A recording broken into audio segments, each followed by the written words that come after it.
That's it. Now it's working. Let's do all of this again.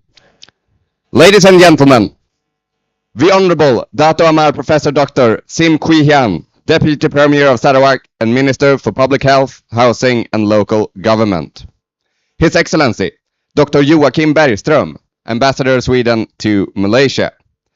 Dato Dr. Abang Haji Abdul Rauf bin Abang Haji Sen, Chairman of Sarawak State Library. Mr. Haji Japri Bujang Masli, CEO of the Sarawak State Library. Ambassador Feni Nuli, Director at the Sarawak Regional Office of the Malaysian Ministry of Foreign Affairs. Mr. Vinod Narayanan, Country President of AstraZeneca Malaysia. Members of the Sarawak State Library Board of Management. And everyone in the audience, a very good morning to you all. We will start the day off with a seated group photo. Please, big smiles.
Thank you.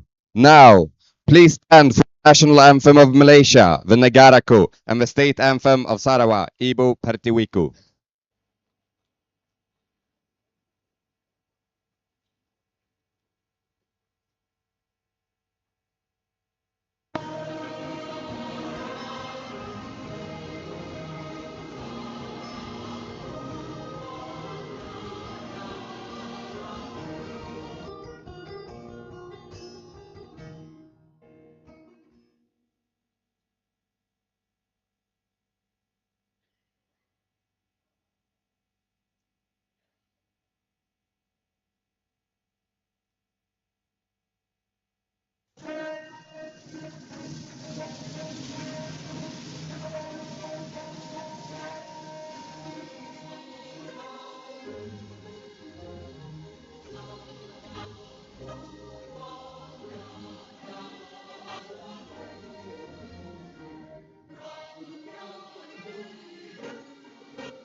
Thank you. Please be seated.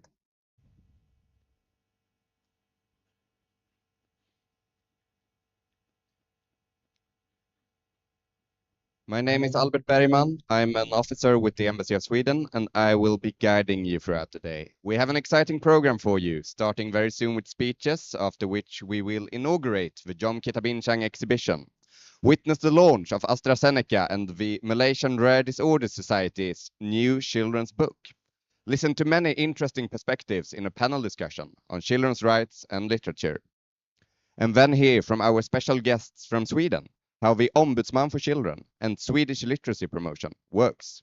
This will keep us captivated until 12 noon, when we will finish the program off with a lunch. We hope you will come away with new knowledge and inspiration.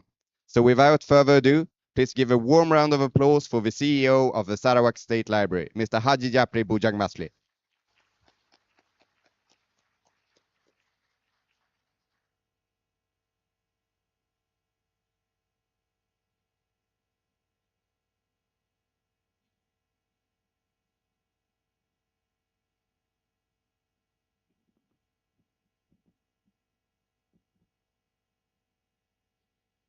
Bismillahirrahmanirrahim.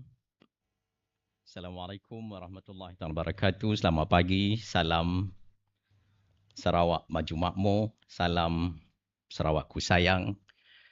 Salam Pustaka ku sayang. Dan salam sejahtera. The Honorable Datuk Amar Professor Dr. Sim Kun Hian, Deputy Premier of Sarawak and Minister for Public Health, Housing and Local Government. Thank you, Yang Berhormat Datuk Amar, for gracing our program this morning. His Excellency Dr. Joachim Bergstrom, Ambassador of Sweden to Malaysia. Thank you, Your Excellency, for bringing this program to the State Library today. Yang berbahagia, Datuk Dr. Abang Haji Abdul Rauf bin Abang Haji Zain, Chairman of the Boards of Management, Pustaka Negeri Sarawak.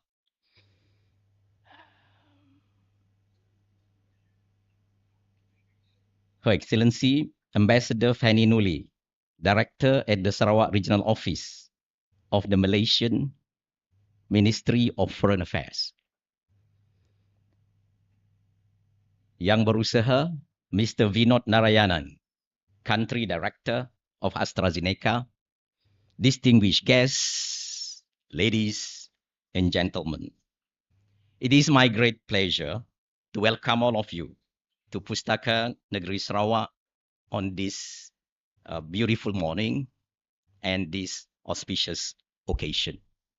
We are honored and delighted actually to host this significant event.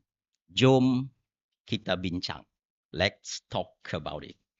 Organized in collaboration with the Embassy of Sweden in Malaysia, UNICEF, the Swedish Art Council, AstraZeneca, and the Malaysian Rare Disorder Society.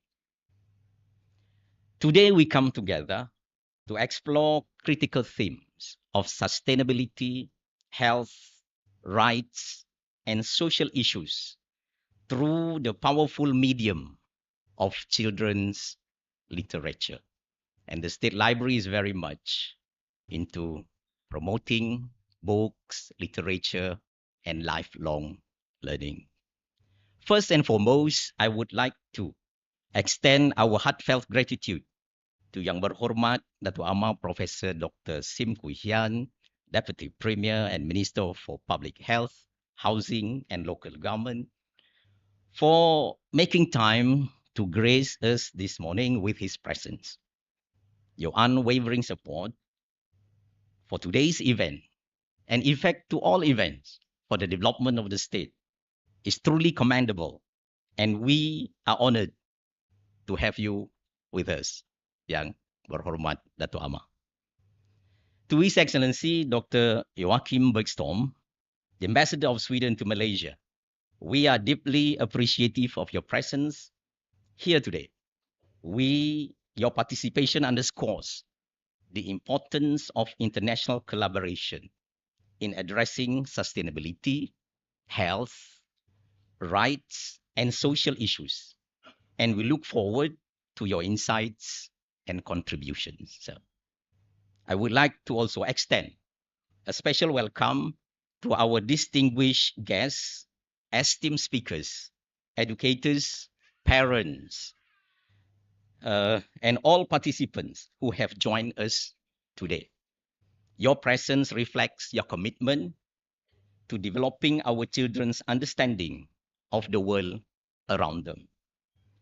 Yang Berhormat, Your Excellencies, honorable guests, ladies and gentlemen, children's literature plays a pivotal role in shaping young minds and fostering a sense of curiosity, empathy, and responsibility.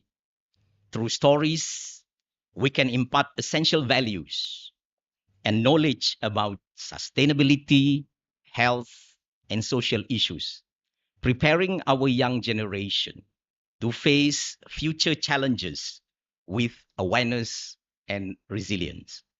This event is a testament to the power of collaboration and shared vision.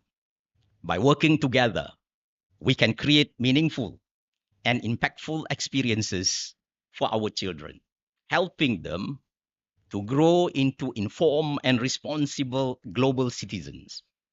I am particularly grateful to the Embassy of Sweden in Malaysia, UNICEF, the Swedish Arts Council, AstraZeneca, and the Malaysian Rare Disorder Society for the support and partnership in this initiative. I would like to also put on record my sincere thanks and gratefulness to Yang Berbahagia Datuk Chairman and members of the board of the State Library for their continuous effort that is translated in the successful event that we are having this morning. As we embark on this journey of discovery and discussion, I encourage all of you to engage actively, share your insights, and take away valuable lessons that can be applied in your personal and professional lives. Let us leverage the power of literature to inspire, change, and promote a sustainable, healthy, and equitable world for our children. Once again, thank you for being here. Let us make this event a resounding success and a stepping stone towards a brighter future for our young ones.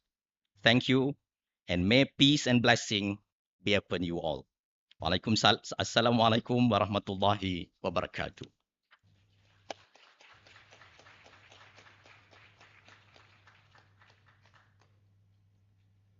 Thank you, Mr. Japri. Now, please welcome to the stage His Excellency Dr. Joakim Bergström, Ambassador of Sweden to Malaysia.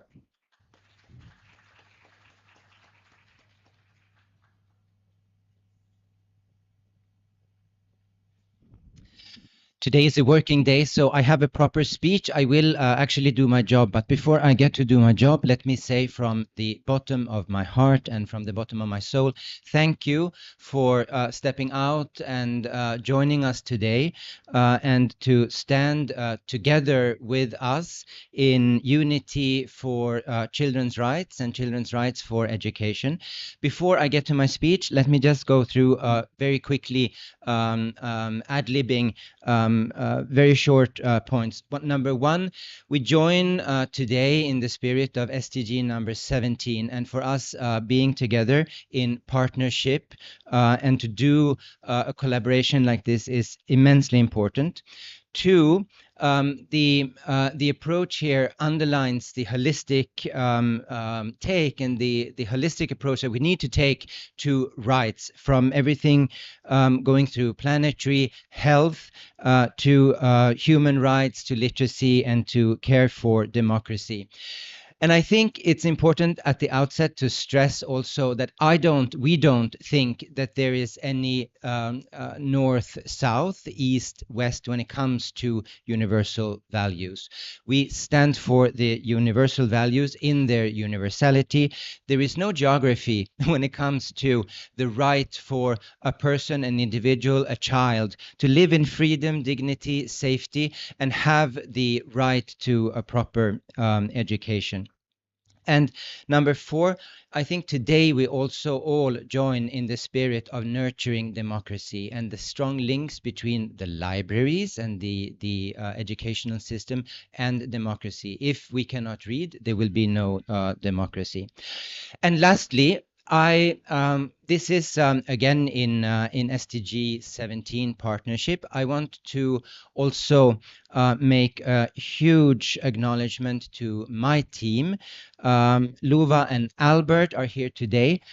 They have been the brains and the muscles in this whole Jom Kita Bincang program, together with the team members that are now in Kuala Lumpur. But Luva and Albert, Luva started as an intern last term and then stayed on for an extra term. Albert has been interning for the past 6 months. But and they are like 23 or 24. They're young kids, right?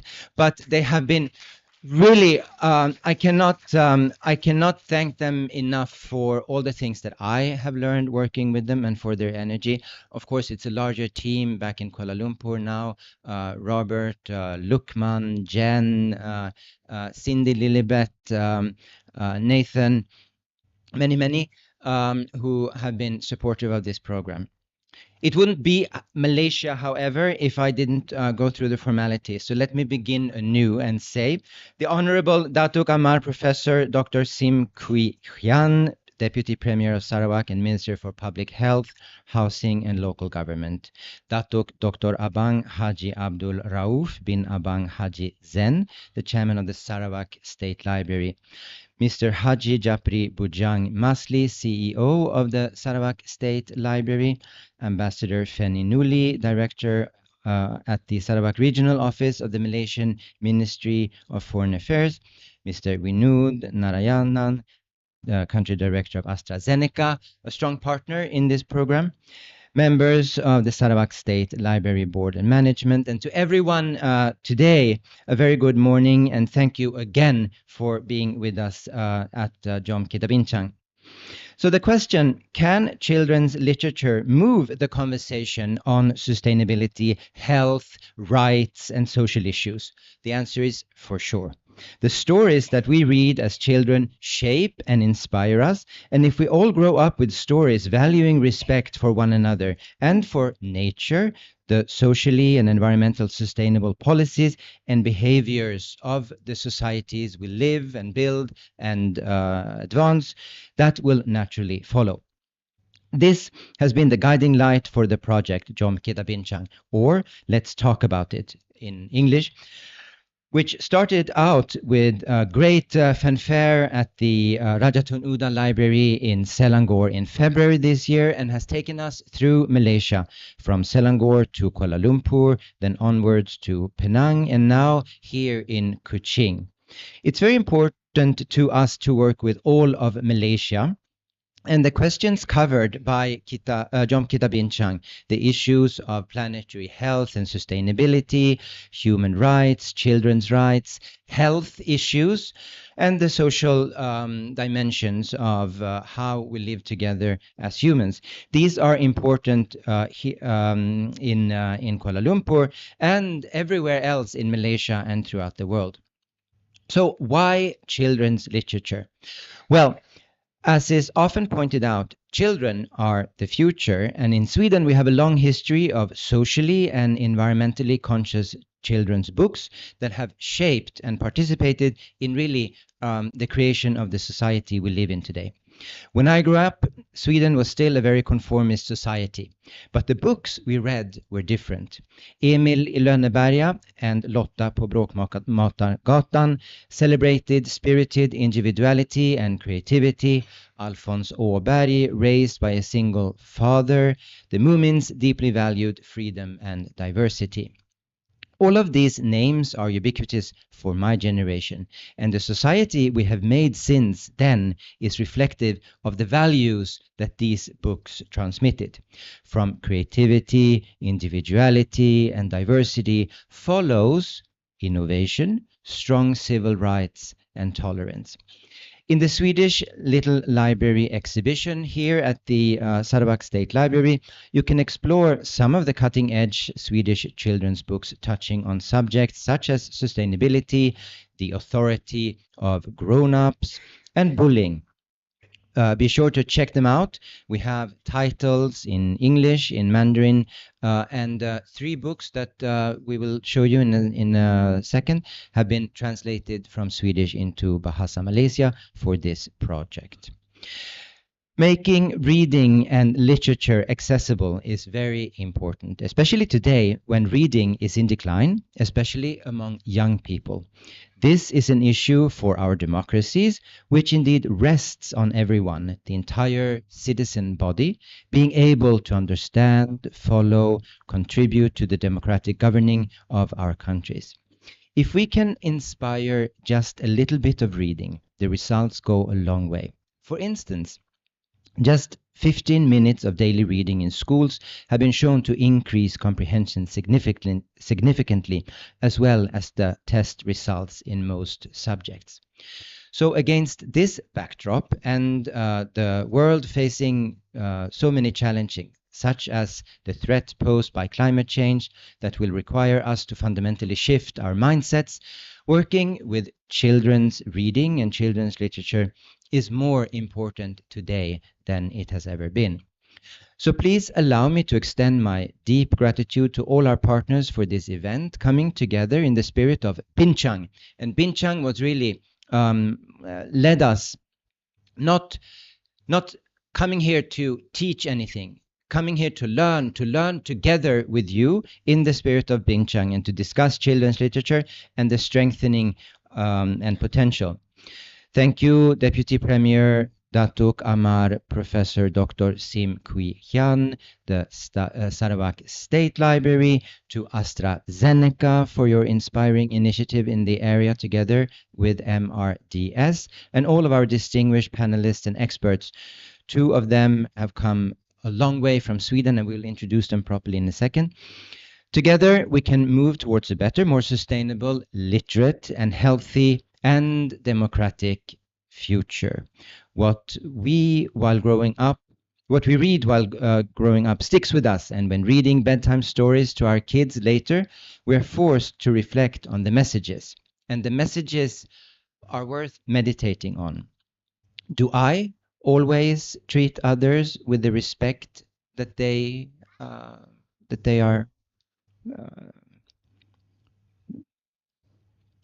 worthy of? Do I always treat others with the respect they deserve?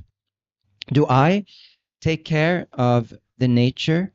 Do I foster a spirit of planetary health? In the large scheme of things, would I be the hero of the story? These are some of the questions that we can take from children's literature and meditate on. But whatever your answer for the time being is, let's try to do better. And in striving towards sustainability and respect for human rights, children's books are a great place to start. Thank you.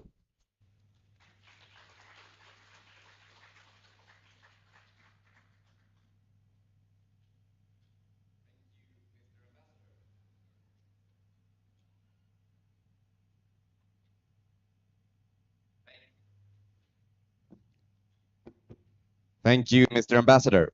And for the opening address, we welcome to the stage the Honorable Dato Amar Professor Dr. Sim, the Premier of Sarawak.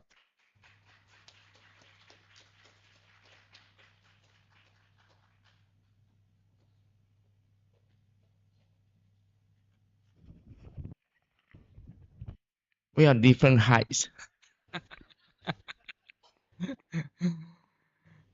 Your Excellency, Dr. Joachim Bergström, Ambassador of Sweden to Malaysia, welcome to Sarawak.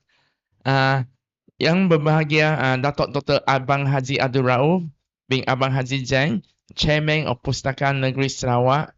Yang berbahagia Mr. Haji Japri Bujang Masli, CEO of Pustaka Sarawak. Yang Her Excellency Ambassador Fanny Nuli, Director of Sarawak Regional Office of Wisma Putra. Ministry of Foreign Affairs is called Wisma Putra. They have an office in Sarawak. Yang berbahagia Mr. Vino Narayanan, Country President of AstraZeneca, members of Sarawak State Libraries, ladies and gentlemen, a very good morning. Salam Sarawakku sayang, salam Sarawak maju and makmur. I mean, we got quite a number of foreigners here, right? We should welcome them to Sarawak, our Sarawak way. Okay, ready? 1, 2, 3. Oh, ha!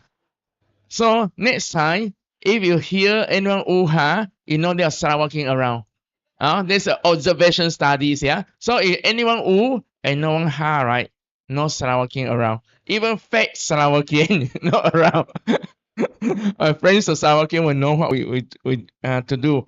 First, sincere apologies from my premier, our YAB, Tang Sri Dr. Pandigi Abanjo, because he's not able to make it. And below is his speech, and I'm reading his speech. And good morning, everyone. It is with great pleasure that I welcome John Kitab Bincang to Kuching and Sarawak. Literature can have a great impact on people that I think everyone in this room can attest to, and all the more so on young minds. I see it having an impact in three distinct ways. First, by the message in the books, sustainability, health, and social rights are large and complex issues, and it's refreshing to see them approached from this angle. Just because of their complexity, I see children's literature having enormous potential. By early and sustained exposure to these questions, children can develop the norms and mindsets that will be necessary to navigate issues of sustainability, health, and rights in the future. By immersing themselves in narratives about the balance of nature, children will develop a deep sense of responsibility towards our planet.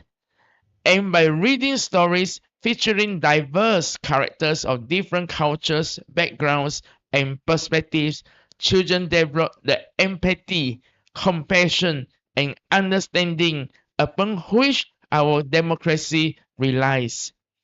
This is the first way children literatures affect children and society. The second is by strengthening their reading skills. Reading is the portal to a wider world, to educate, progress, and participation in the scientific, political, and cultural efforts moving our country forward. Reading proficiency is in decline in many countries around the world, and it is imperative that we turn this development around. By strengthening the role of children's literature and making sure all children have access to accessible and interesting books, we are laying the groundwork for them to fulfill their potential in any number of fields in the future. With good reading skills comes also the ability to follow and participate in the democratic debate. Also, in this way, children's literature is an underappreciated fundamental block for our democracies. The third impact of children's literature is the bond it creates. This comes in many forms. Closest to my mind is parents reading aloud to their children, sharing stories, discussing their meanings, and their relation to everyday life. Reading aloud combines play and education and reinforces the bonds that bind family together.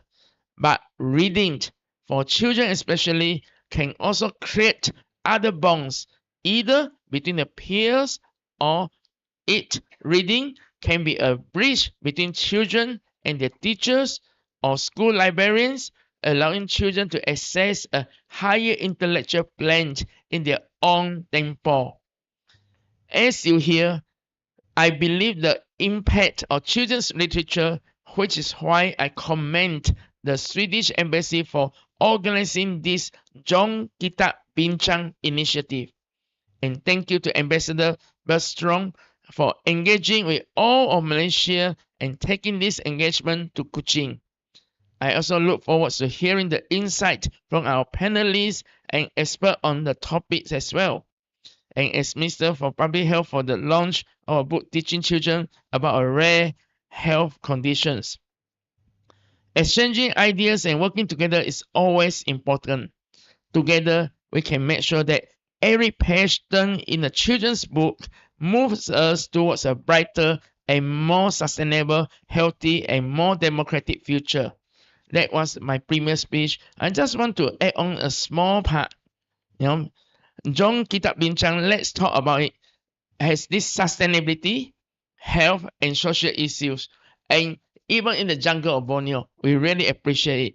And children's literature, and there's nothing more important than the children, not only the future, the survival of the values, the survival of the sustainabilities was very much depending on our children. And no place is better than in the library. The library is a custodian of the knowledge. The library is a survivor of the knowledge. And if you look around, that there are many culture disappears in the world as the world progress because they are not written language. They're just oral language. And that is a worry. Yeah. And so the literature is to ensure the survival, and especially so in the social media, in the current context of social media. How many people read? People just tengok saja. Because of social media is just look, you don't read, and that will continue to get worse because why? We are in the era of AI. We are era of deep fake. We are era of fake news, an era of whether the value is sustainable, whether it's healthy, or whether it is a very serious social issue that the world, even the jungle of Borneo, will need to face. Yeah, because when I was young, I do not know much about the rest of the world. I don't have a chance to fly until I am about primary school, And nowadays the children don't need to fly. At 2 years old, 3 years old, they surf the net. They go everywhere in the world already. They can see Paris, they can see Sweden, and is that the right values or wrong values? And the algorithms, right, will channel them to certain way. If you like to see, you see, the algorithms, even Facebook, you like to follow movies, and then all the Facebook or movies keep on coming out to you. If you like cooking, all the cooking keep on coming out to you. So in certain degrees, you actually don't have a choice. The choice are determined by the AI, determined by the Facebook for you. So this is so important to teach independent minds, the analytical minds. And I want to thank the Embassy of Sweden, the UNICEF, Swedish Arts Councils, and the AstraZeneca and Pustaka Negeri to come together. Even we are in the jungle of Borneo, and I want to welcome our ombudsman from Sweden. Because we just passed the ombudsman's law last year, and we are the just infancy stage, and we look forward to learn more with you on how to advance all this. And so I want to thank all of you for coming together. And this better. Now everybody is trained already. Thank you. Thank you, YB. Kindly remain on stage. For a token of our appreciation from the embassy and from the Sarawak State Library. Welcome also to the stage, Dato Dr. Abang Haji Abdul Rauf, Chairman of the Sarawak State Library, and welcome back to the stage, Mr. Japri, Library CEO.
And with that, I have the immense pleasure to officially also declare open the exhibition Jom Kita Bincang, which is at the second level here. You'll see it across the glass doors. Thank you so much for hosting us and for giving a little bit of Sweden a home in Sarawak.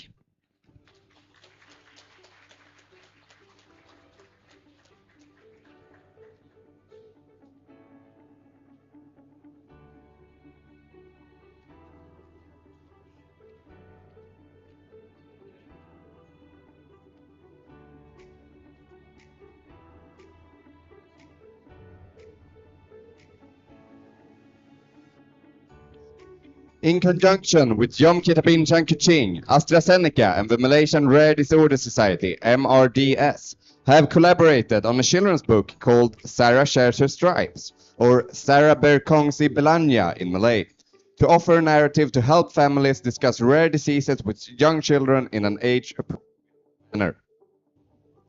This is a story of accepting your rare condition and the importance of finding a supportive community to spark conversation and promote inclusion and for the rare disease community.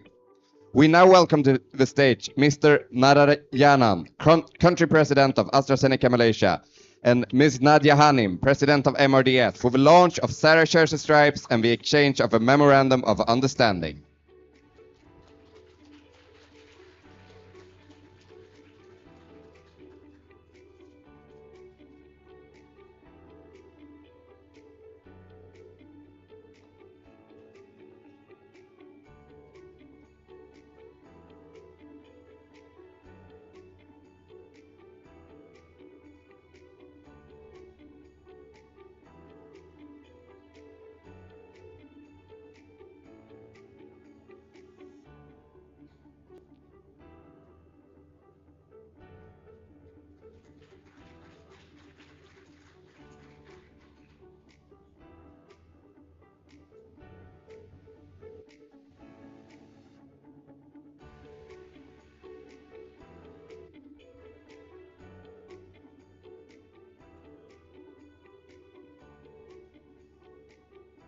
A fantastic initiative. We have now arrived at our panel discussion. Joining us all the way from Sweden, we have Miss Elisabeth Dahlin, former Swedish Ombudsman for Children, and Miss Nina Suatan, Senior Advisor at the Swedish Arts Council. We have Miss Aslina Kamal, Education Specialist and Lead at UNICEF. We have Dato Dr. Hartini Sainuddin, co-founder of Yayasan Shao Kit Child Crisis Center. We have Miss Nadia Hanim, President of MRDS. And their conversation will be moderated by Ambassador Bergström. Please give a warm round of applause for all participants.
Hello.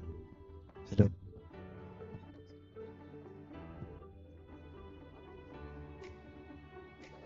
So as we prepare, I apologize in advance that you're stuck with me.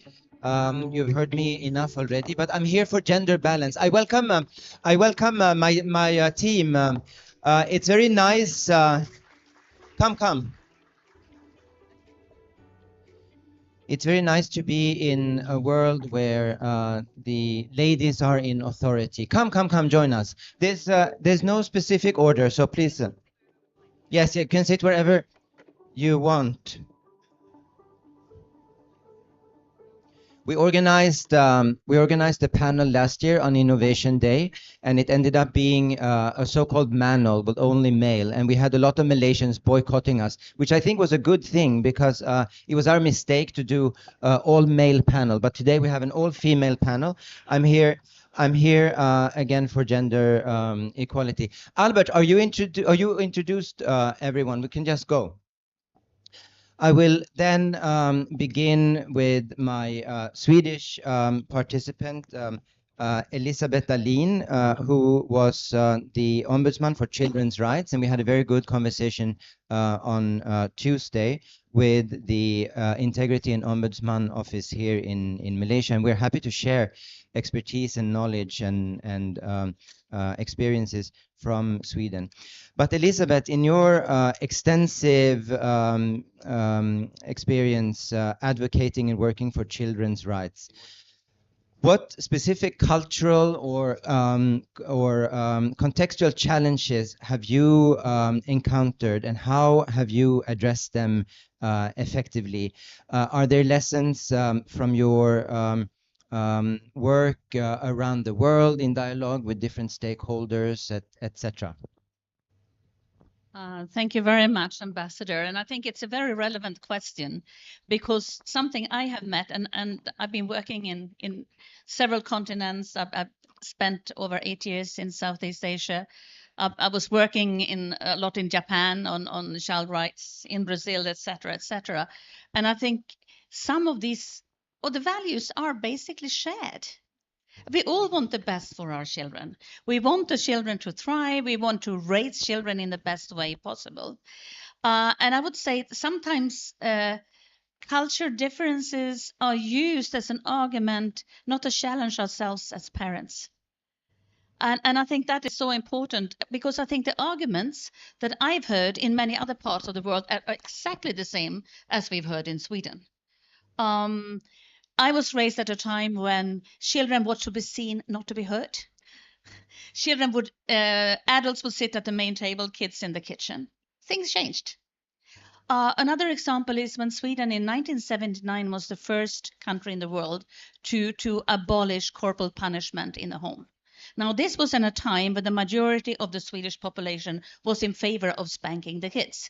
Because basically they had been spanked, and for generations we've been spanking kids in school and in the home, and everybody thought that was the right thing to do.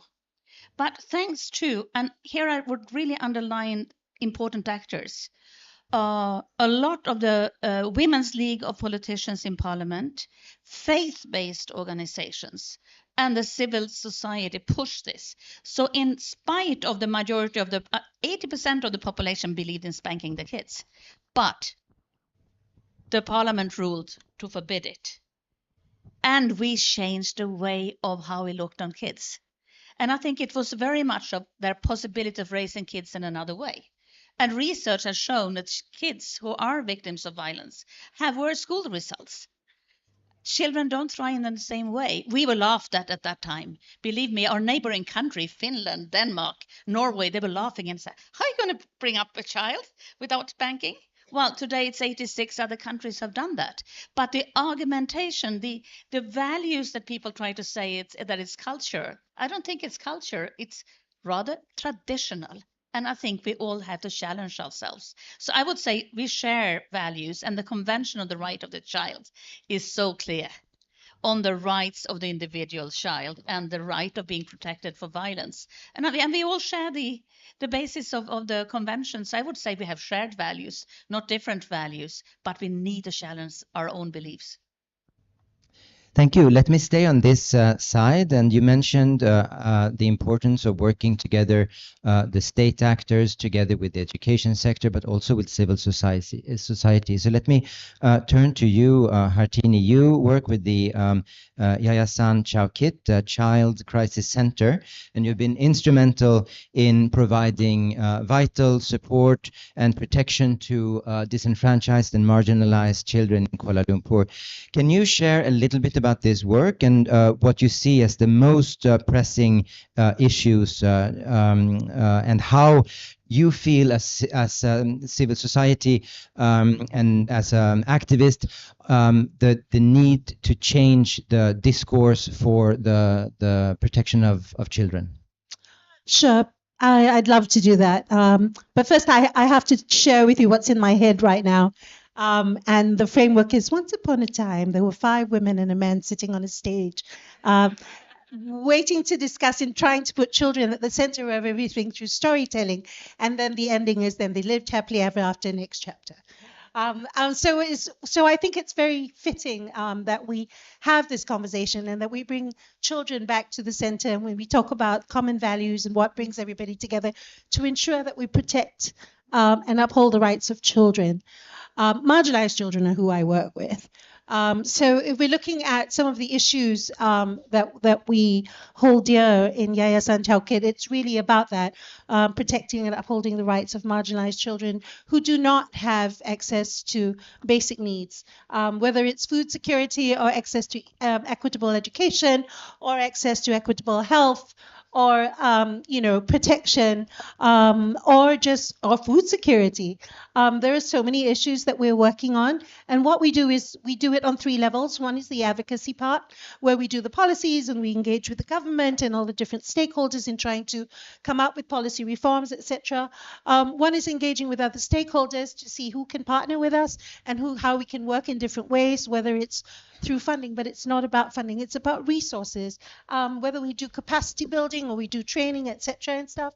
And the third way, and the most importantly, is making sure that we are grounded by working with children.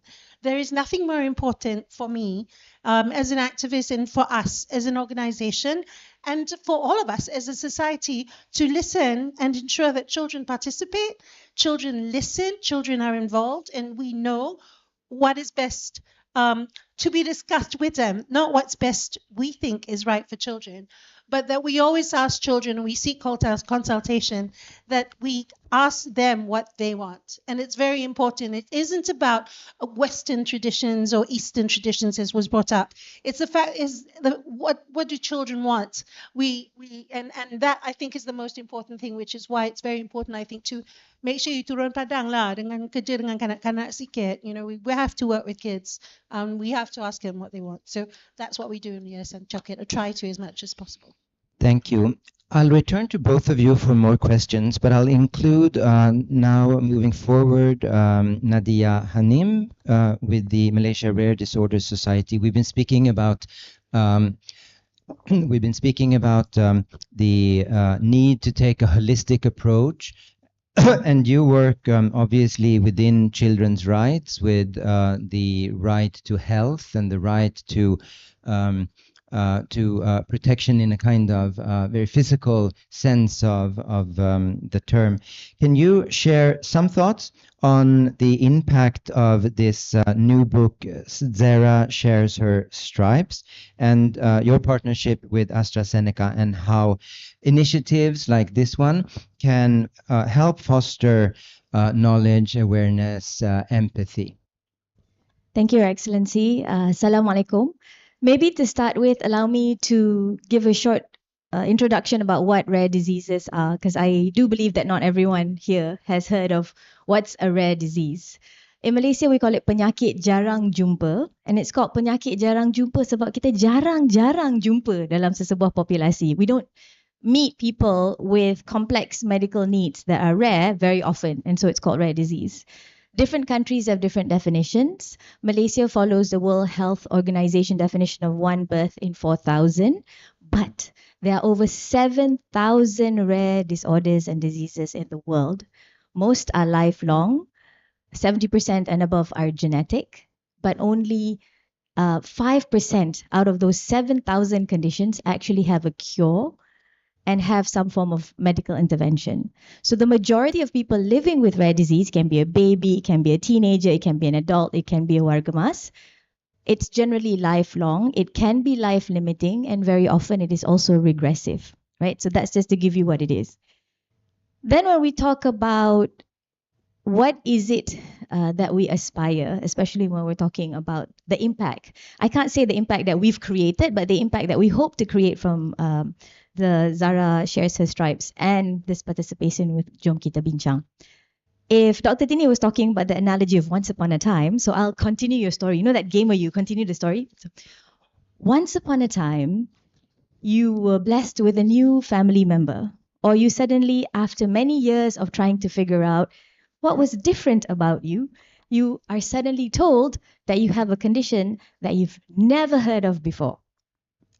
Now, for families with rare diseases, very often there is no literary word, there is no book or parenting guideline that's going to really prepare you for the adventure that you're going to have, either for the rest of your life or for the rest of your loved one's life.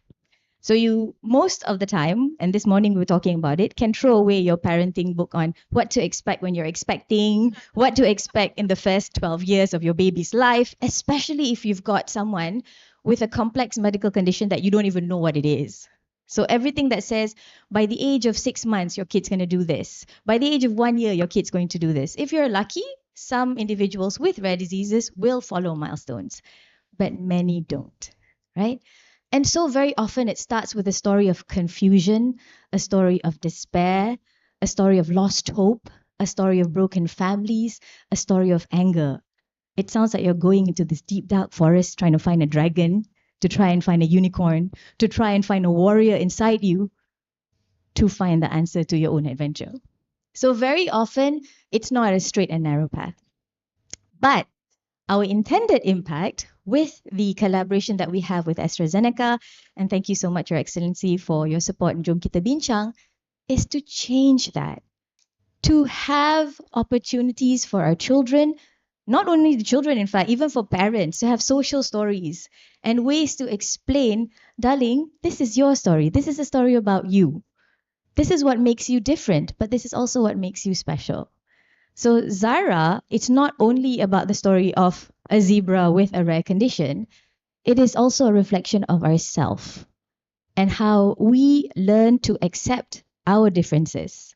Do you know that every single one of us carry hundreds of genetic mutation? That's what makes our eyes blue, our hair blonde, our eyes brown, our hair wavy. These are all actually genetic mutations. It's just that some of them tend to be more rare, and they are known as rare disorders, right? So Zara is about a young zebra that is going to go into this new home, and she finds all these other friends. She finds a giraffe called Gabby that doesn't have spots like other giraffe. She finds a lion that's actually a vegetarian instead of a meat eater. And she finds a monkey. And so basically it's like a zoo of all this island of misfits, right? And if you are talking about literature, I'm sure some of you would have known George Orwell, Animal Farm, right? The beauty of literature is that if you read Animal Farm as an adult, you will know it's probably about politics, the Cold War and all that. If you're a child, you read it again, you see just an animal farm and a whole bunch of different animals with different characters. And hopefully one day we will have more social stories and more opportunities for us to create conversations with our loved ones, irrespective of whether they're young or young at heart, to talk about the different complex situations that we're facing. So in terms of collaborations and impact that we can and we want to see more, in Malaysia, we've got several things that are going on. For example, Women's Centre for Change in Penang, WCC, has got a very good book called Yusri and His Secret. And that book is actually about child sexual abuse and how we tell social stories about children to say no, and how do we look for help.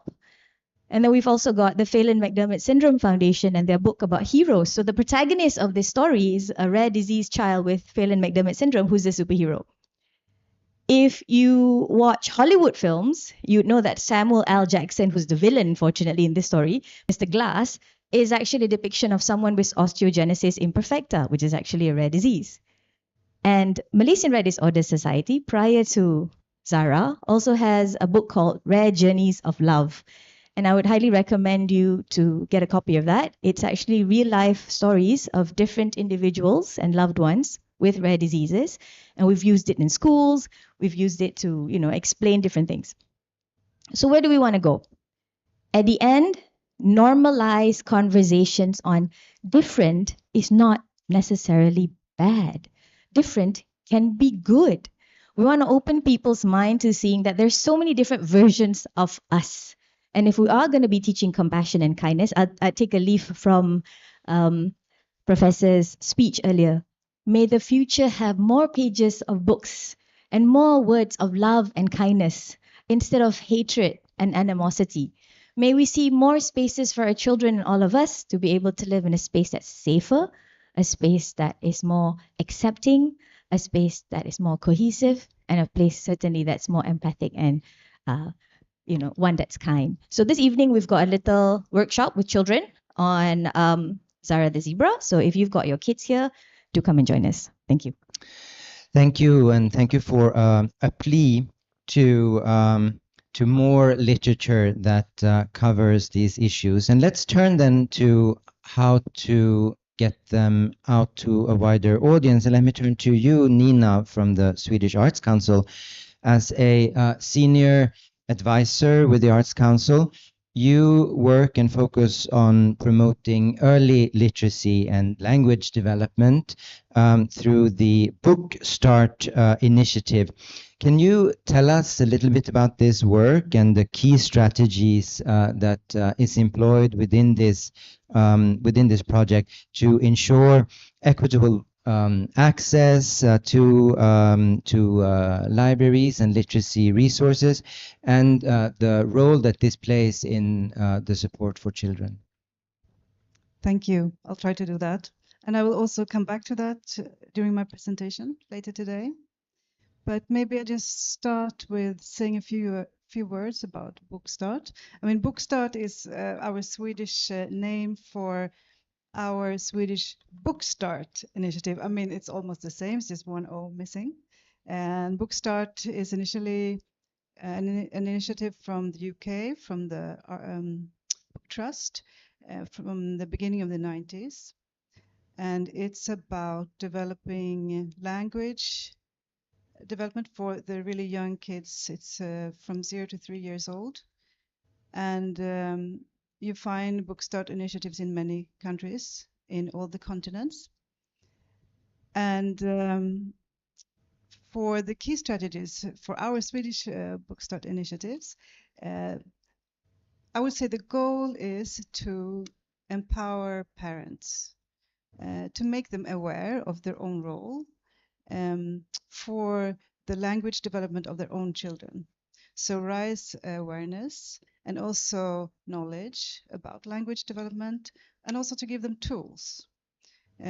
So that would include book gifting, but also showcasing how reading for the really small kids can be done in a way that they will engage the kids in the reading and make even babies interested in the books. So how do we go about to do this? I mean, from the Arts Council, we don't meet families. So what we do is to strengthen actors in the civil society and in the public sector. That would be mostly public libraries, kindergartens, and children's healthcare system, but also many others. And to strengthen them, we have a website, and we produce a lot of articles and films, also to give them knowledge that they can use, to give them materials, handouts, information, films that they can show families, different things. And the most important strategy, or the key factor for success, we say, is collaboration or cooperation on all the levels. I mean, Bookstart is taking place in the community. So Of course, the collaboration on the community level is the most important. But for that to happen, we also need to collaborate on all the other levels. For example, for the Swedish Arts Council, we collaborate with other national agencies. And the most important for us would be the ones for education and for health, but there are also others. Because if we collaborate and if we have the same message within our authorities, there will be trickle-down effects in the different sectors. So it means that it will also be easier for collaboration in the communities. Let me see, what else? You'll also present in a little while, yeah? Yeah. Yes. Yeah. I can stop there. Yeah? Yeah. We'll look forward to hearing you present in a coherent form. Thank you so much for sharing, though. Let me turn to you, Aslina. Your leadership in education and advocacy for marginalized communities have made very significant impact across different regions where you have been engaged. And I'm curious, can you please tell us a little bit about how children's literature specifically can be effectively utilized to educate young minds about the sustainable development goals, and particularly in the Malaysian context? And since we are talking about books and programs, if you can give examples of something that has been specifically successful to integrate the different themes and to enhance the way that children understand the and change the attitudes towards the SDGs.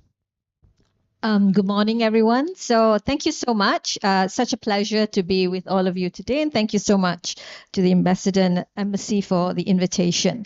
So I think just to also echo, I think we all are, I'm probably preaching to the converted. You're all early childhood advocates, I'm sure. So as you know, for UNICEF, early childhood education is a fundamental right for children. And we see reading as a child rights as well, because we know, it helps in various ways, right, of children in terms of their brain development. We know conclusively that it helps children in every single aspect of their life, not just in terms of their cognitive development, but emotional development. Early literacy, for example, imagination, curiosity, future income earning, right? 6 times more than if they did not have any exposure to early childhood education. And reading children's literature is one of the fundamental ways in which children are able to make sense of the world and also to understand their place in it, right? So we know all that. But I also wanted to highlight something that the Deputy Premier said, the term global citizenship. So I think at the heart of the SDGs, when we talk about that, we're also looking at developing global citizens. We know children, and it was also mentioned in the speeches earlier, how children are increasingly living in a very interconnected world. There are lots of challenges. We've had pandemics, we've had climate change, lots of things, right? And we're looking at also population explosions. We're looking at digitalization and digital transformation. So there are all these things that children are going to be encountering. And so how do we then look at some of the things that we've done? So I'm going to highlight 3 different things. One is on mental health, climate and environment, and the other on indigenous education. Very quickly, because I know we want to hear from everybody. So in terms of mental health, for example, children's literature, you can introduce normalized conversations about mental health, even from an early age, right? And we know this was one of the key emerging areas in which young people, children are dealing with, especially as a result of the pandemic. So how do we incorporate characters or stories that deals with emotions, challenges, mental wellness, for example, right? So books that provide relatable, comforting framework for for children to understand their own feelings and those of others. And we talked about empathy earlier, right? So they can provide really useful healthy coping mechanisms to manage stress, to manage anxiety, and also other mental health challenges. I always think adults underestimate the amount of drama that young children have to go through, right? Like cutting their hair, making friends, going to school. These are little things, but very dramatic moments for children, right? And so helping them to build that resilience, to be able to cope with all these changes become really important. So you asked about some of the books. We have this book called Magnificent May that was developed by UNICEF Malaysia. Talks about this girl May and her friends, living in a world with many twists and turns, and how do you then make good choices, for example, right? There are books like My Hero Is You, How Can Kids Fight COVID-19, for example, a bit of empowerment for children. And on, say, for example, climate and environment, we also want to build a culture of environmental stewardship from an early age, right? I think a lot of the work focuses on young people advocating in the second decade, but I think activating children's awareness in the early years is absolutely crucial, right? So that they can also build resilience and adapt to this changing climate. We're all feeling it as well. We've got book like Cope, COPE, about 4 orphan children. Candy, Ollie, Ping, and Eddie as they embark on this journey of discovery in a world of disasters. So they have like a mission and how they're going to educate children from all over the world. So things like that. We have Ali and the Flying Lake that UNICEF China had developed, for example, and how he's going to save the lake and the world. But on another point that I really want to kind of highlight is on Indigenous education and children's literature. I think, you talked earlier, Elizabeth, about differences in culture, right? Actually, I think, looking at global citizenship, looking at Indigenous education, looking at SDGs, I think really the celebration of culture and tradition and identity, right?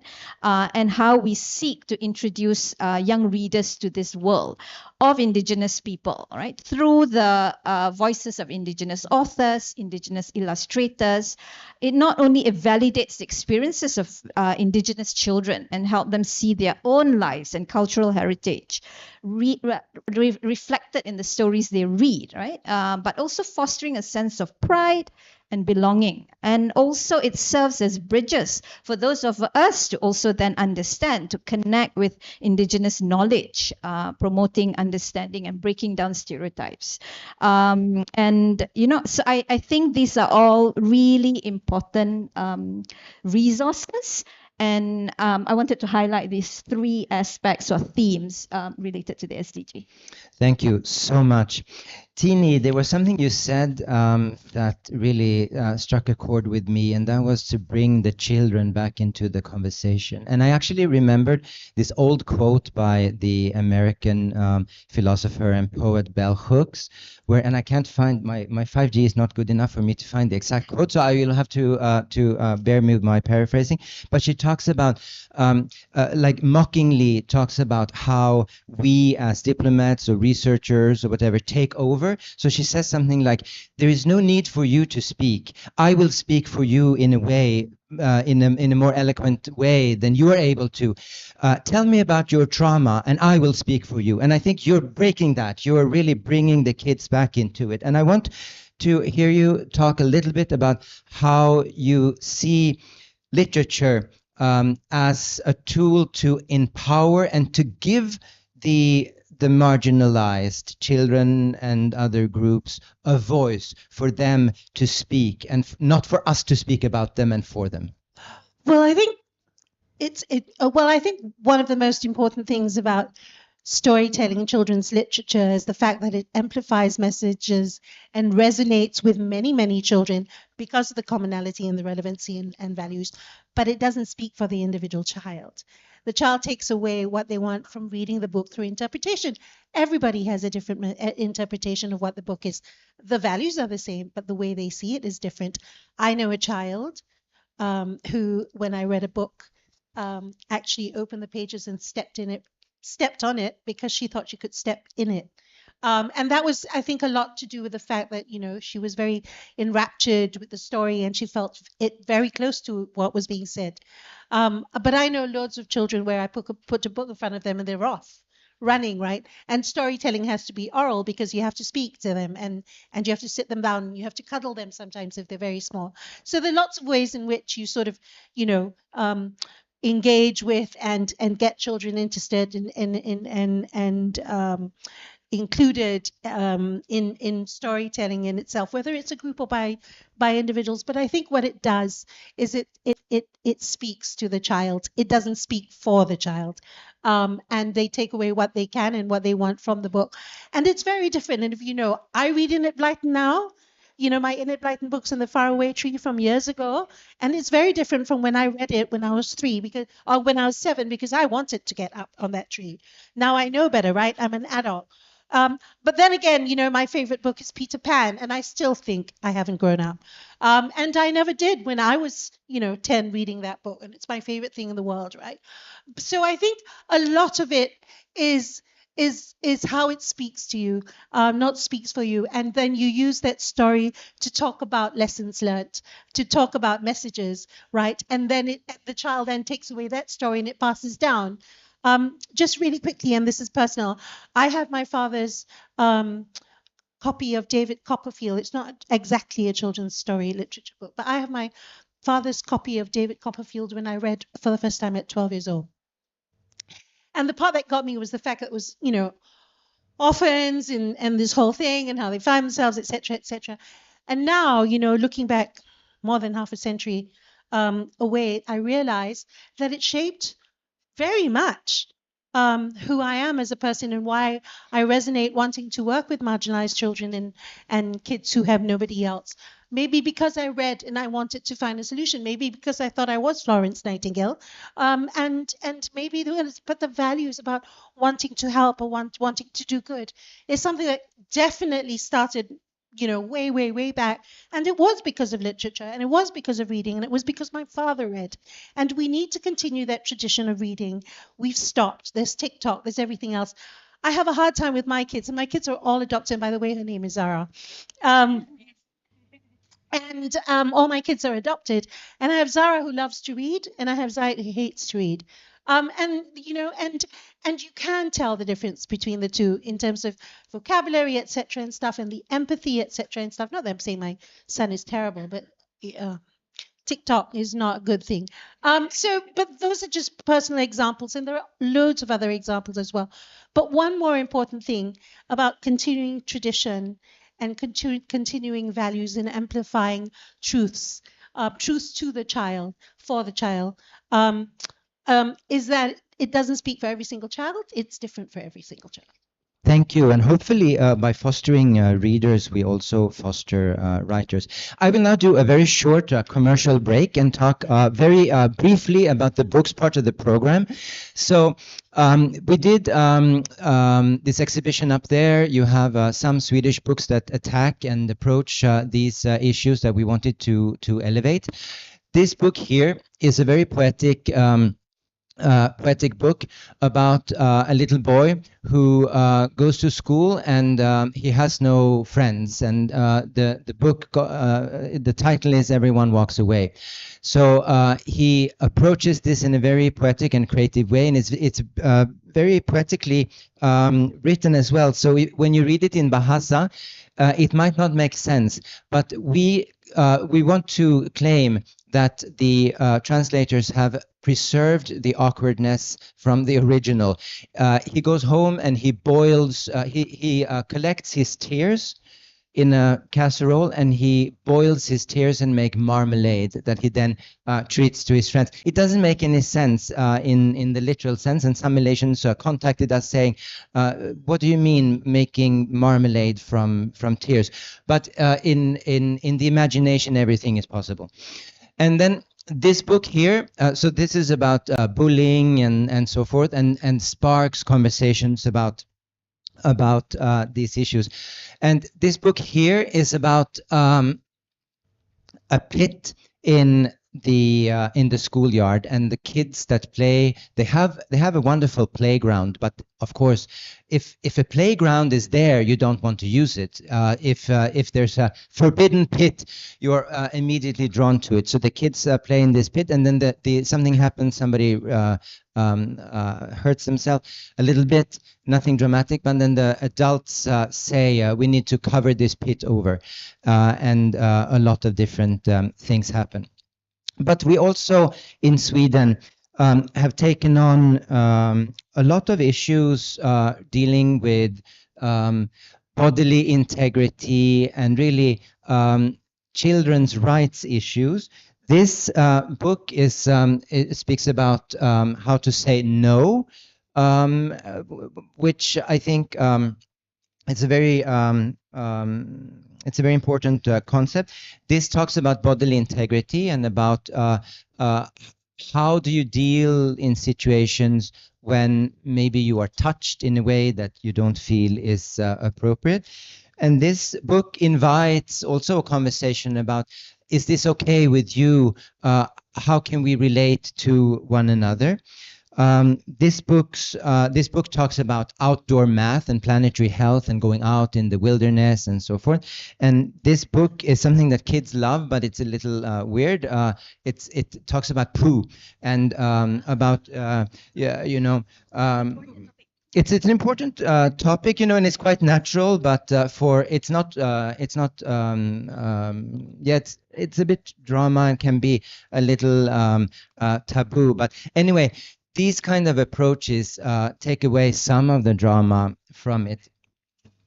And I wanted to turn back to you, Aslina, after this commercial break, to ask you. You work with UNICEF and with education and with child's rights. Now we have a room full of practitioners and people who think about these issues. If you could have a wish, if there are books that are not yet written taking on some of these difficult themes and topics and issues, what would it be? Wow. As I mentioned earlier, I think we underestimate the drama of the little things for children, right? And so as an adult, we are thinking about, oh, what is this big thing, that we need to kind of address, right? For children, it's like poop. Not being, I can remember as a child, pooping was really stressful. If you can't, what do you need to do? Where do you need to do? So little things like, a haircut, and I feel like those are the things, and these books are fantastic, right? Because what it deals is with the little things to allow children that space to kind of say, this is how I'm feeling, and books provide a safe space, right? So I don't have to out myself. I can read about something and then ask about that and then think, oh, this is what I need to understand or make sense of, or then how am I going to be compelled to act, right? So I would say, sorry, I'm not going to give you like a one big answer. I think little things. And I recently read about how teachers there's conclusive research to show even how picture books help with maths and how effective they are in terms of children learning maths, for example, which is really fantastic, right? So it's not just about stories, but also providing a context so that children can learn. Thank you. I'll turn back to you also, Nadia, with a similar question. You're working on children's literature, children's rights, and rare diseases. Do you have a wish? I do. My wish list is rather long, but just tell you what it is. We have so many books, fantastic books, not enough books in Bahasa Malaysia and Bahasa Asal, which I completely agree, as well as mother tongue, right? It can be whatever the language. We've got so many different languages that are spoken in Malaysia. But I plea here, please add Braille books. Please add audio books. Please add pop-up books. Please bring back those scratch and sniff books. Please bring back those books that, for example, when we're talking about social stories, Tini and I actually have worked together for many years now. One of the things is if we're talking about let's reframe that. When we're talking about child participation, never trivialize what the child's going through. So there's no drama that's too small or no drama that's too big, right? So books like Choose Your Own Adventure allows them to understand cause and effect, consequences. Topics that we often gloss over as adults, like talking about death of loved ones or having a new sibling, is just as important as meeting that new friend. And I think these books are extremely important.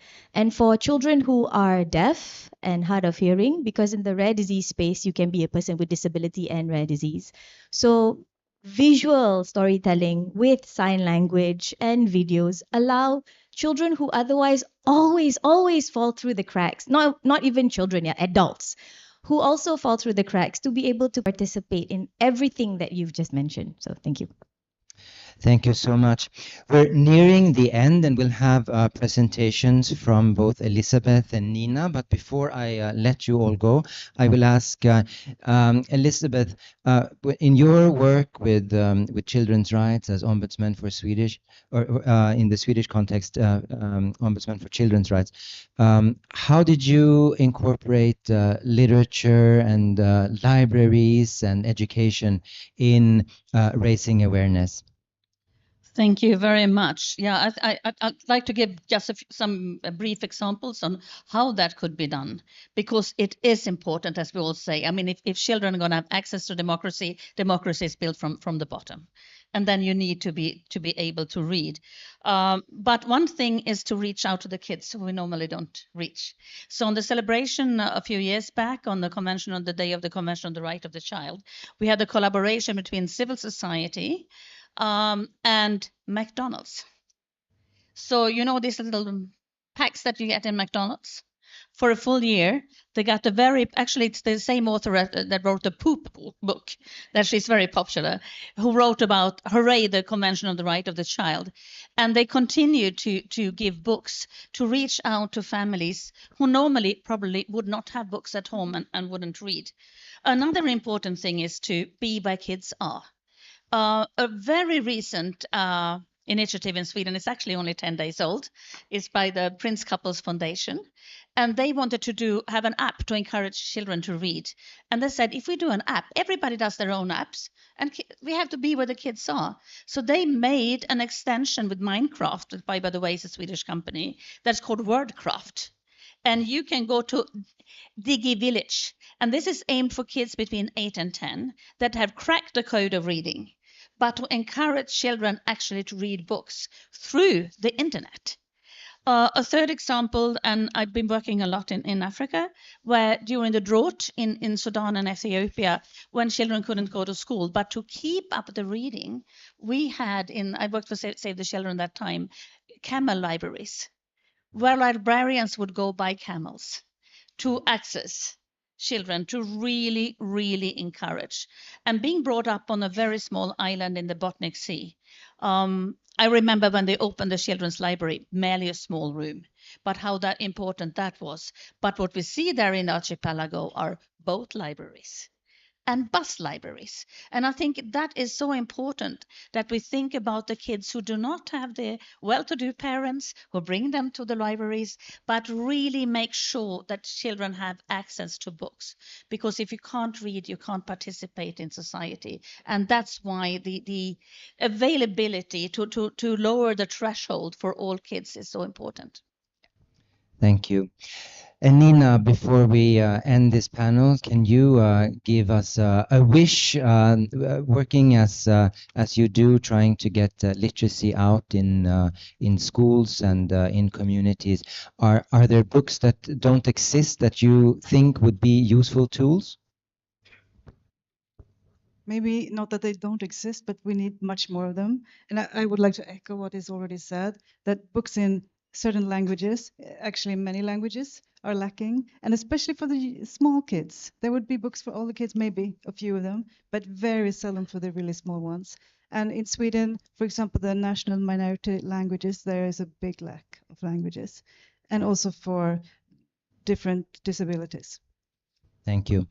Let me then end with you, Hartini. We've spoken about so many different things, and I know that you're you're really engaged in the whole spectrum from hands-on activities from running the foundation and all that it does on the ground level, but you're also engaged through the political spectrum, also on the in the policy and legislation and so forth. And I know that you have a lot to say about legislation in different fields, but specifically when it comes to literacy and education, what kind of advice would you give the government, any government? Please also include European and Western actors, but governments writ large. How can governments actually help nurture democracy through education and literacy for children? I'm only going to talk about the Malaysian government right now because we have reservations on the UNCRC, Conventions on the Rights of the Child. The report's coming out next year. I'm hoping there's no delay so that we can put in the alternative report by NGOs. But anyway, the most important thing is lift the reservations left on the UNCRC of one is the Article 28, which is access to education, free and equal access to education for all children. If you're not Malaysian, if you're marginalized, etc., you don't have access to the same kind of quality education that other Malaysian children have. And it's very imperative and important that even if they can't enter the mainstream education, that there is a quality education that needs to happen, which is what Aslina is working on in Sabah and other places as well. That's one. Identity is another, etc.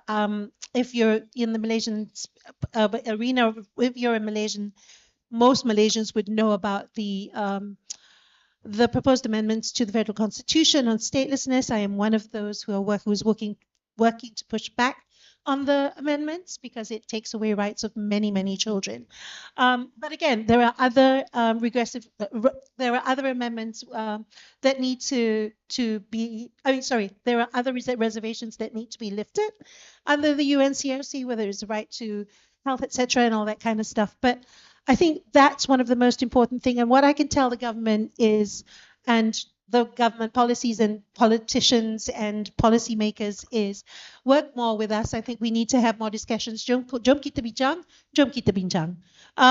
We need to discuss more. I think, we can talk about the perceived boogeyman in the room. We can talk about the fact we don't think we're always right, but we know we're not always wrong. And I think, if we went down together and to Padang to look at what the plight of children in marginalized areas, if we look at what is lacking, and if we put our heads together and have more discussions and maybe come up with a book together, it would help address certain issues. I want to end on this quick story because it sort of exemplifies what we're all trying to say. So I had a child that was abandoned at 5 years old. He had cerebral palsy and he was blind. And there was no way you couldn't touch him, right? Because he was, he was terrified. He was all like curled up and he was being transported from one town to another. And I was waiting for him on the other side because, I got a call to come and wait for him. And he got thrown out the house. He was 5. So, there's a scared little kid, who's all curled up and he's blind and he cannot do anything. And I didn't know how to comfort him. So I sang him a song. That was 10 years ago. And he just listened and he cooed, right? Because he can't do anything. So the only 2 things he could do was smell me and hear me and touch. But he wasn't allowed me to touch. And so just from that one song, I started telling stories. And then I ran out of stories because A, my Malay is horrible. And B, I had to start making up stories. My Malay vocabulary was terrible. So I had to get books. So every week until now, I will go over to the home that he's in and start reading stories. And now he allows me to cuddle him and I just read to him. And he just rocks and just listens. And it comforts him. And I know firsthand, just from that one story, but many, many other stories of children who were comforted by stories. And of course you make up names and you make it more relevant. So I put his name and I say, okay, Hanif, this is this is Hanif. It's about Hanif and whatever it is. And he just coos. He can't speak, but he coos. And it's the most wonderful thing in the world to know that a child belongs, whether it's through a story or through a book, but the child knows that they are loved and that someone cares and that they belong. And I think that's the most important thing you can do for a child, and that's why stories are so important, and that's why books are so important. What a wonderful way to put a full stop, a full point to this sentence. Thank you so much for joining us in this panel, and we'll now move on with the two presentations. But before that, I think we'll have, yes, tokens. Do we get storybooks?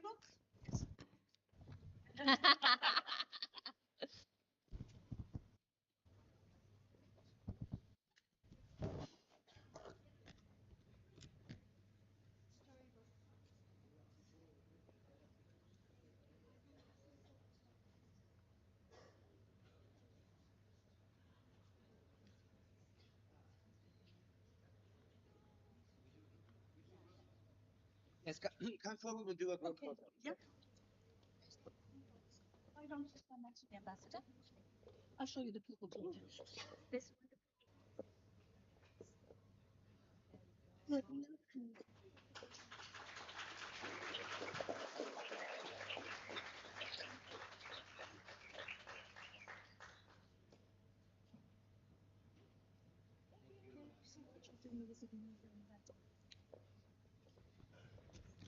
Thank you so much to all panelists for your insights and for sharing them and your knowledge and your stories. It was fantastic and very interesting.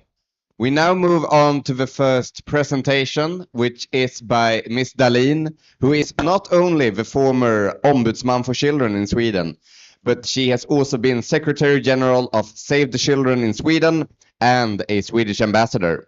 She will now give a seminar on the role of the Ombudsman for Children. Please give her a warm round of applause.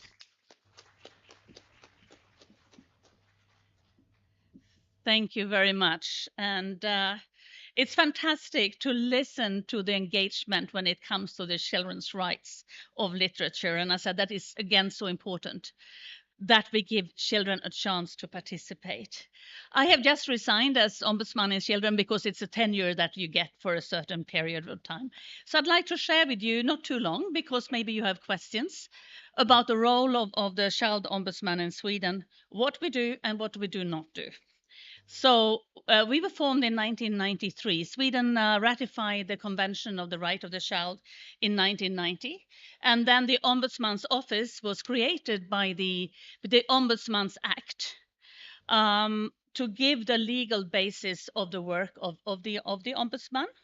And it's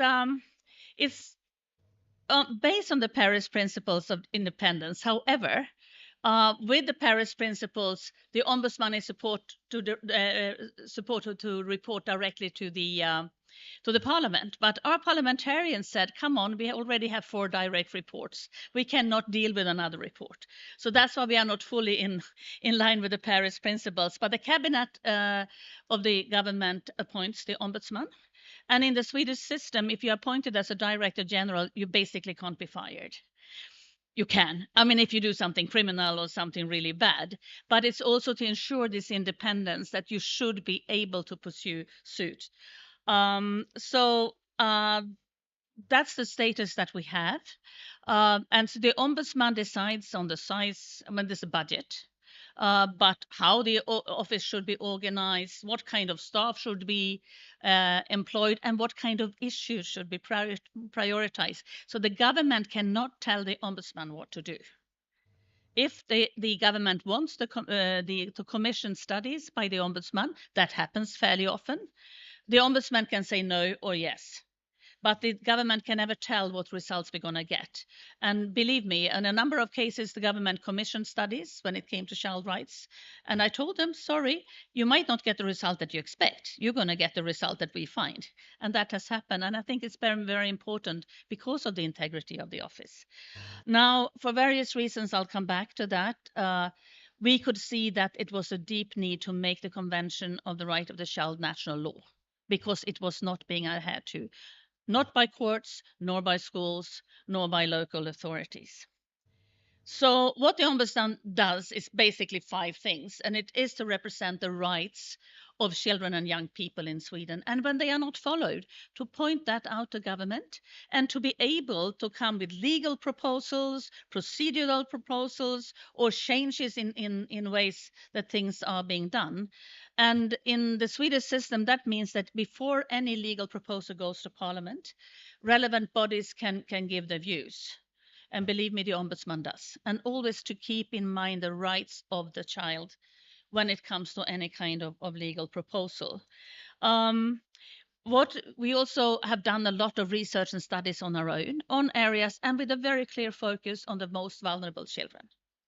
These are children in child poverty, children with disabilities, children in migration, children, unaccompanied children who have arrived in Sweden, and minority children's groups. We have minorities in Sweden that are clearly discriminated.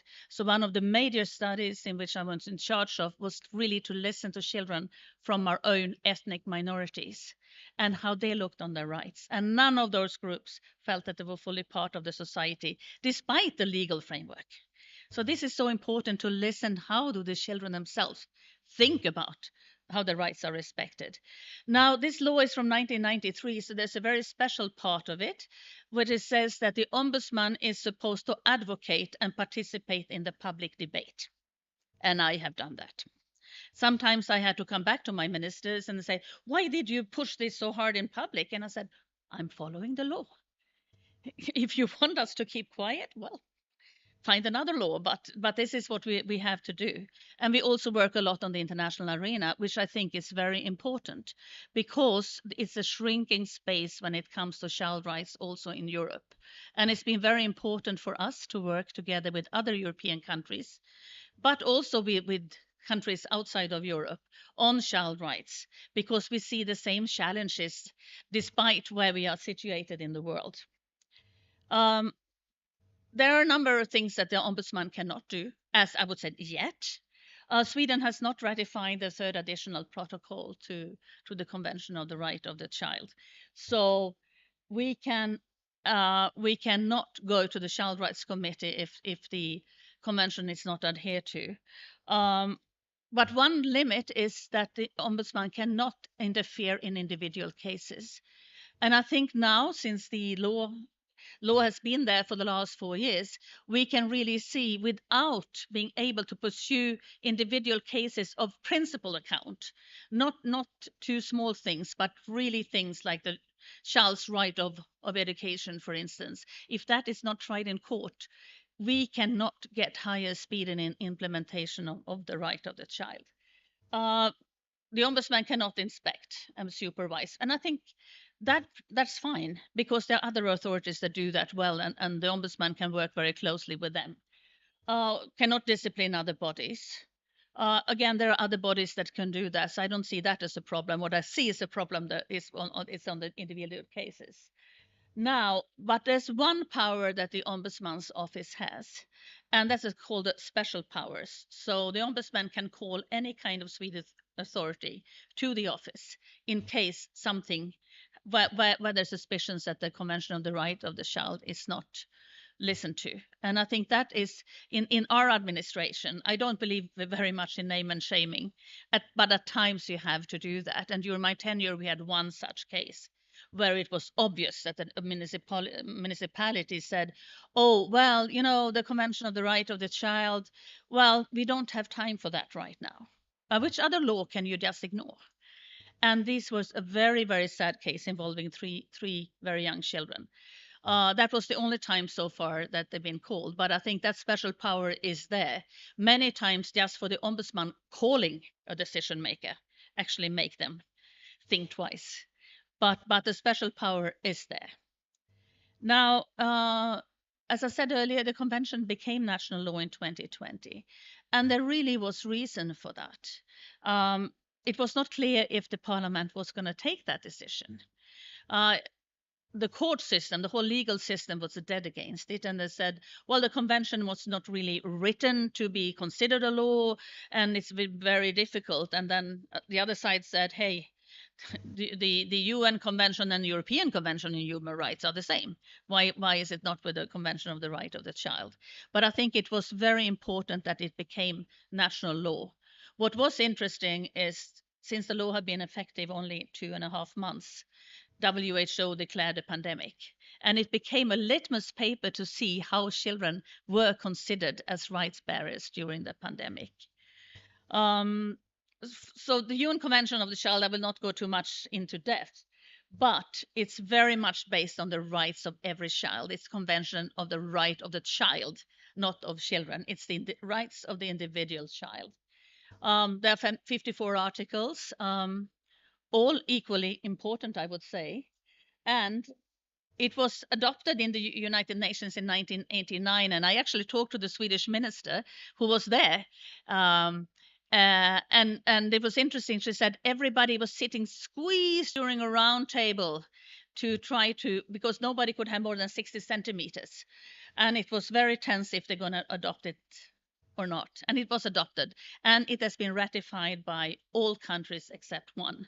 So it's really universal values. And there are the 4 core principles, and which I think are very important to remind ourselves about. And it is the non-discrimination. And that means it's whatever child in the country, like in Sweden, whoever your parents are, what the nationality is,